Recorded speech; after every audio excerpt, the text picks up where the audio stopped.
সকাল ৯টা নিউজে সবাইকে আমন্ত্রণ। সাথে আছে আমি নাফিস আব্দুল্লাহ। ত্রয়োদশ জাতীয় সংসদের প্রথম অধিবেশন আগামী ১০ থেকে ১২ মার্চের মধ্যে বসতে পারে বলে জানিয়েছেন বিএনপির স্থায়ী কমিটির সদস্য ও স্বরাষ্ট্রমন্ত্রী সালাউদ্দিন আহমদ। শনিবার রাতে গণমাধ্যমকে তিনি একথা জানান। সালাউদ্দিন আহমদ বলেন, জাতীয় সংসদের প্রথম অধিবেশন বসবে আগামী ১২ মার্চ অথবা এর ২-৩ দিন আগে। এই অধিবেশনে স্পিকার ও ডেপুটি স্পিকার নির্বাচন হবে।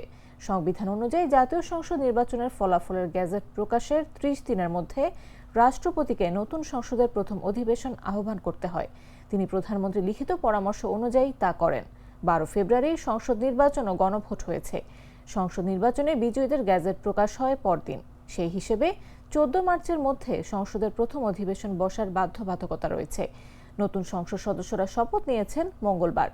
এরই মধ্যে সংসদ নেতা নির্বাচিত হয়েছেন বিএনপি চেয়ারম্যান তারেক রহমান। তাকে প্রধানমন্ত্রী করে বিএনপির নতুন সরকার এরই মধ্যে কাজ শুরু করেছে। তবে বিএনপি এখনও স্পিকার, সংসদ উপনেতা ও চিফ হুইপ নির্বাচিত করেনি।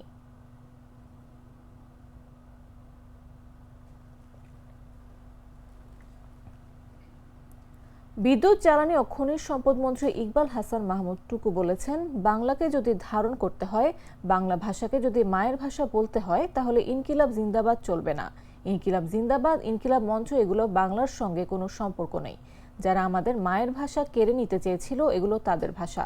শনিবার দুপুরে সিরাজগঞ্জ জেলা প্রশাসনের আয়োজনে শিল্পকলা একাডেমি অডিটোরিয়ামে আন্তর্জাতিক মাতৃভাষা দিবস ও মহান শহীদ দিবসের আলোচনা সভা ও সাংস্কৃতিক অনুষ্ঠানে তিনি এসব কথা বলেন। মাতৃভাষার ইতিহাসের প্রতি গুরুত্ব দিয়ে ইকবাল হাসান মাহমুদ টুকু বলেন, বাংলা ভাষা ও তার ইতিহাস নিয়ে আমরা যত্নবান না। যে জাতি তার নিজের ইতিহাস জানে না, সেই জাতি কোনোদিনও উন্নতি করতে পারে না। আমরা নিজের ভাষাকে ঠিকমতো জানার চেষ্টা করিনি বলেই আমাদের মাঝে ন্যাশনালিজম গ্রো করে না।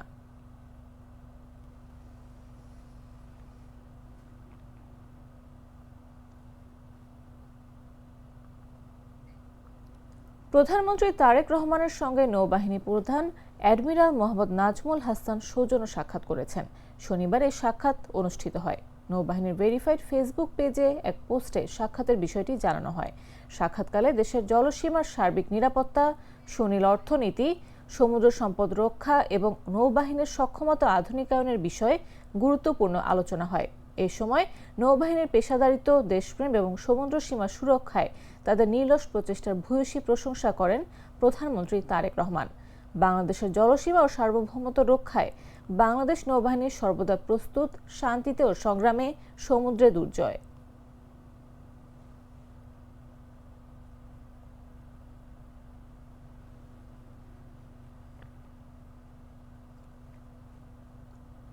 আমি তো মশলা বদলে ফেলেছি, এবার আপনিও বদলে ফেলুন।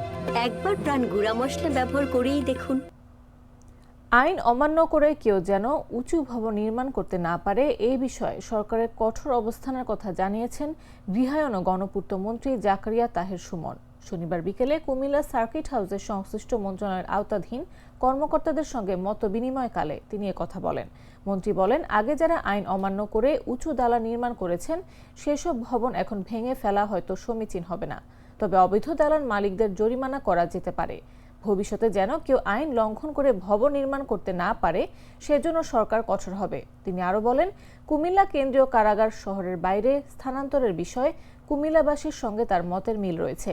কারাগারটি শহরের বাইরে নির্মাণের বিষয়ে সরকার ইতিবাচক বলেও উল্লেখ করেন তিনি। এছাড়া কুমিল্লা শহরকে যানজট মুক্ত রাখতে প্রয়োজনীয় পদক্ষেপ নেওয়ার অঙ্গীকার করেন মন্ত্রী।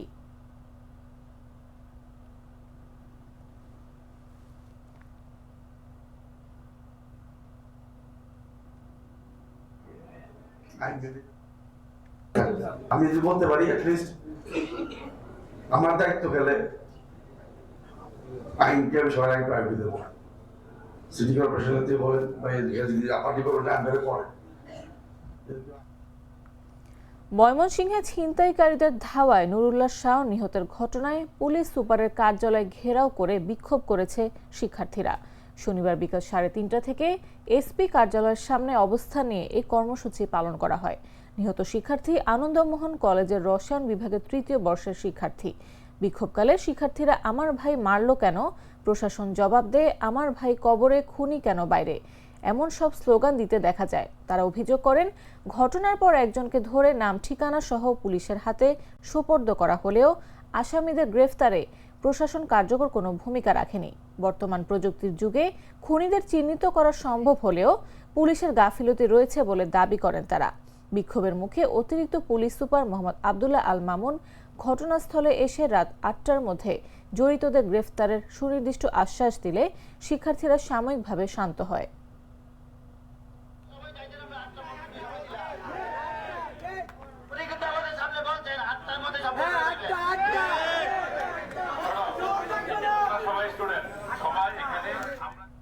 প্রাণ কফি ক্যান্ডি, কররা কফি, কঠিন স্বাদে, হাইকে বলো বাই। জানাবো আন্তর্জাতিক সংবাদ।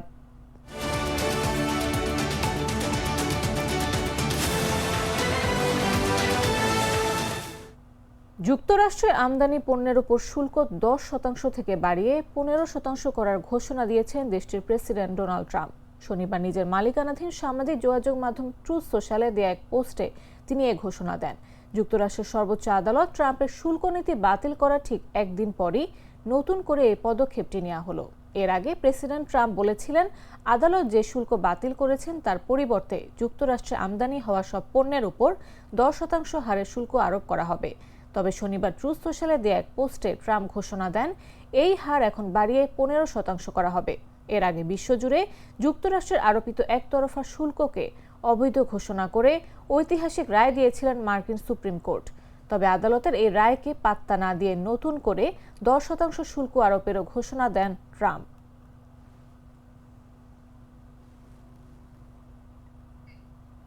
এবারে খেলার খবর।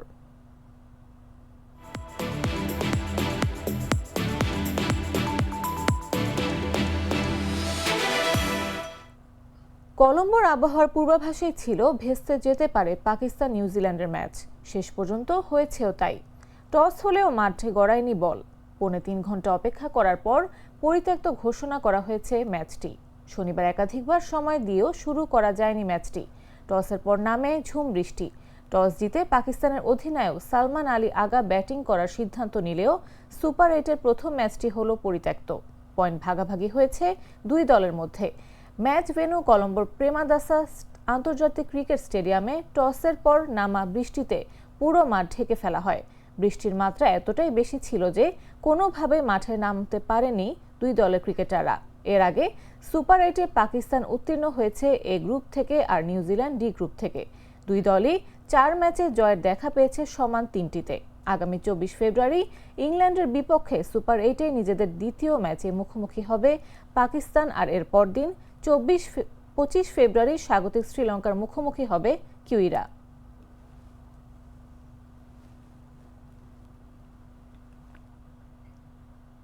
দর্শক, এই ছিল এখনকার মতো। এরপর দেখবেন বেলা 11টা নিউজ। প্রতি মুহূর্তে সর্বশেষ খবর পেতে ভিজিট করুন jagonews24.com, ফলো করুন আমাদের ভেরিফাইড ফেসবুক পেজ এবং সাবস্ক্রাইব করুন জাগো নিউজের ইউটিউব চ্যানেল। এতক্ষণ সাথে থাকার জন্য ধন্যবাদ সবাইকে।